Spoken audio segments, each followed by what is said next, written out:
बहनचोद तू क्या कर रहा तू?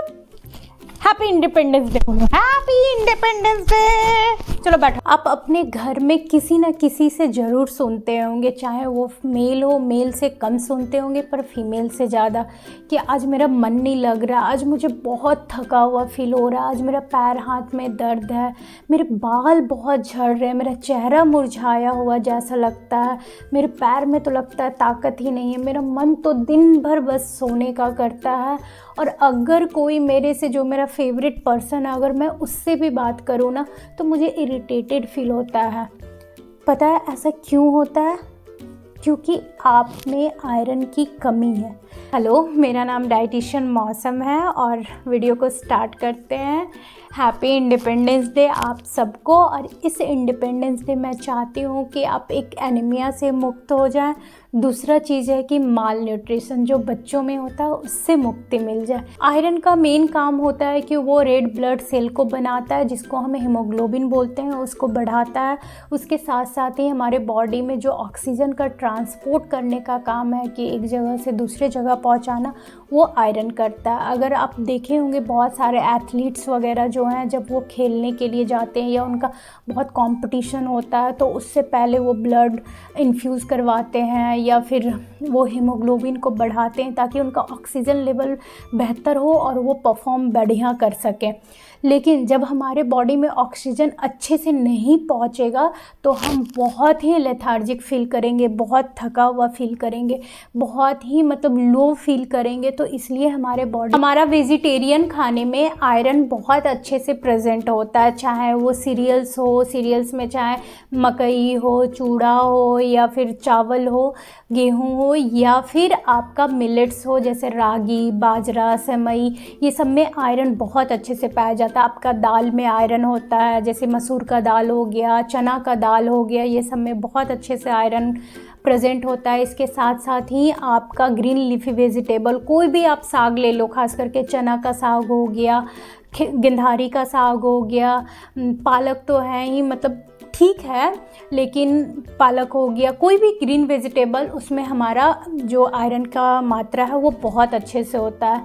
खास करके अब गोभी का पत्ता हो गया, इसमें आप इमेजिन नहीं करोगे, काफ़ी अच्छा आयरन प्रेजेंट होता है। कच्चा केला या ये सब चीज़ों में हमारा बेसिकली आप समझो तो हर खाने में आयरन है, लेकिन उसका जो एब्जॉर्प्शन है वेजिटेरियन खाने का, आयरन का एब्जॉर्प्शन वो बहुत कम है।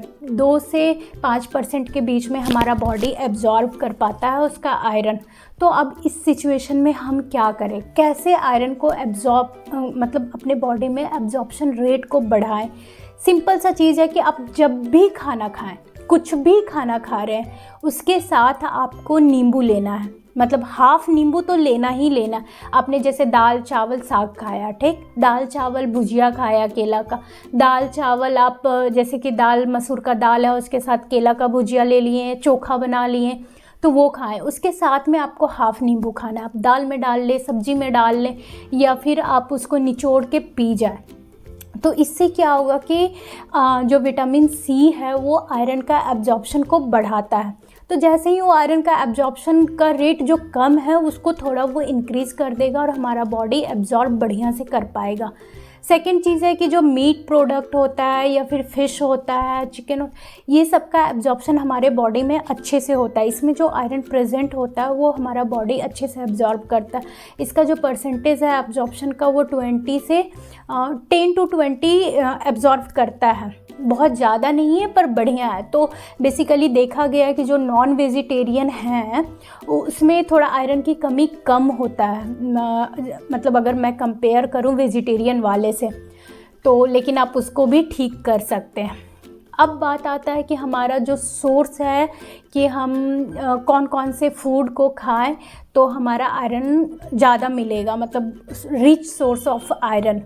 तो सबसे पहला चीज़ है कि आप लोगों के दिमाग में आया होगा कि जो हमारा पोमोग्रेनेट है, मतलब जिसको हम अनार बोलते हैं, उसमें सबसे ज़्यादा आयरन है, और हमारा बीट रूट, क्योंकि यही हम देखते आए हैं, सुनते आए हैं कि अगर किसी को बताओ कि आयरन का कमी हुआ है तो ठीक है मैडम, हम क्या करते हैं, रोज़ 1 गिलास अनार का जूस पीना शुरू कर देते हैं, 1 गिलास हम बीट रूट का जूस पीना शुरू कर देते हैं। नहीं, पोहा देती हूँ अगर बच्चे को 1 मुट्ठी, और मैं 4 अनार का जूस 1 गिलास बना के देती हूँ, तो भी आयरन दोनों में इक्वल नहीं होगा, हमारा पोहा में आयरन ज़्यादा होगा।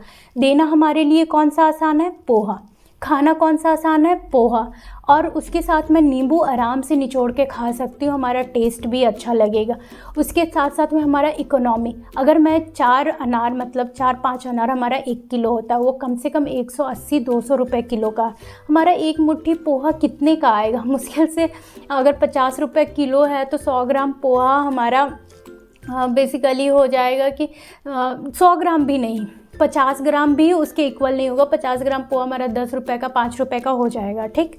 अगर मैं ज़्यादा से भी ज़्यादा लूँ तो आप सोचो कौन सा किफ़ायती है आपके लिए, आप किस तरीके से खाओगे? आपके लिए अनार का जूस ज़्यादा बढ़िया है या पोहा खाना ज़्यादा बढ़िया है? ऑब्वियसली पोहा खाना ज़्यादा बढ़िया है।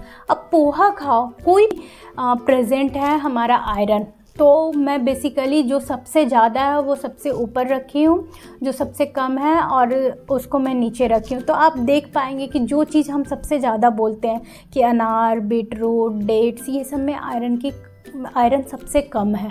प्लस उसके साथ ही हमारा जो बाजरा है, रागी है, या फिर हमारा चूड़ा है जिसको पोहा बोलते हैं, पोहा हो गया, ये सब में बहुत अच्छा आयरन। अमरंथ जिसको हम बोलते हैं गेंधारी का साग, गेंधारी का दाना, गेंधारी का डंटी, जो भी आप बोलो, गेंधारी को आप छोटे छोटे पीसेस में, जो डंटा होता है उसका छोटे छोटे पीसेस में कट करके खाओ, उसमें बहुत अच्छा आयरन होता है। गिनहारी का हर चीज़ में आयरन है, भरपूर मात्रा में आयरन है। अब चना का साग जब सीज़न होता है चना का साग का, उसमें बहुत अच्छा आयरन है। इनफैक्ट आपका जो गोभी होता है, ग्रीन गोभी या गोभी का पत्ता, उसमें बहुत अच्छा आयरन प्रेजेंट होता है, वो आप खा सकते हो। कच्चा केला में बहुत अच्छा आयरन है, वो आप खा सकते हो। मसूर का दाल हो गया, चना का दाल हो गया, ये सब में आयरन बहुत अच्छा है और आप बिल्कुल आराम से खा सकते हैं। ग्राम्स जो पोहा है उसमें हमारा 20 mg जो है आयरन प्रेजेंट है, लेकिन आप देखो डेट्स में 7.3 mg प्रेजेंट है। उसके बाद जबकि हम डेट्स को बहुत कम मात्रा में खाते हैं, 1 या 2 पीस खाते हैं, सीरियसली बता रहे। और पोहा को तो हम 100 ग्राम्स बिल्कुल आराम से खा सकते हैं। 100 ग्राम्स का हम पोहा बनाएं, आराम से वेजिटेबल डालें और आराम से खा सकते हैं। तो 20 mg हमारा आयरन मिलेगा। भले ये एब्जॉर्प्शन थोड़ा कम होगा, आप समझ लो, तो पर हम उसमें नींबू तो ज़रूर निचोड़ के खाएंगे। उसके साथ ही आप देखो कि जो हमारा अनार है उसमें 1.7 mg ही है हमारा, जो बीट रूट है उसमें तो 1.1 mg ही है हमारा आयरन। तो ये सबको हमको कितना अमाउंट में खाना पड़ेगा, ये भी तो आप सोचो ना। कुछ मसाले हैं जिसमें कि आयरन बहुत अच्छा, जैसे क्यूमिन हो गया, हमारा टर्मरिक हो गया, ये सब चीज़ों में हमारा आयरन की मात्रा बहुत अच्छा। भले ही उसको हम लिटिल बिट खाते, मैं बोली ना कि हमारा हर खाने में आयरन है। आयरन का एब्जॉर्प्शन कौन इनहिबिट करता है? चाय, कॉफ़ी, ग्रीन टी, ये सब चीज़ें अगर आप पीते हो, आप मेरा एक वीडियो है सेपरेट, इस पर आप जाके देख सकते हैं, तो आपका आयरन का एब्जॉर्प्शन नहीं होगा। आप खाने के तुरंत बाद चाय, कॉफ़ी वगैरह ना पिएं। और बढ़ाने के लिए तो मैं बता ही चुकी हूँ कि क्या करना है। एक दिन में हमारा एक एडल्ट का रिक्वायरमेंट क्या होता है। अगर आप मेन हैं तो आपका 28 mg पर डे के हिसाब से बिल्कुल आराम से खा सकते हैं। अगर आप वुमेन हैं, एडोलेसेंट गर्ल हैं, तो भी आपको कम से कम 30 mg तो खाना ही है पर डे के हिसाब से।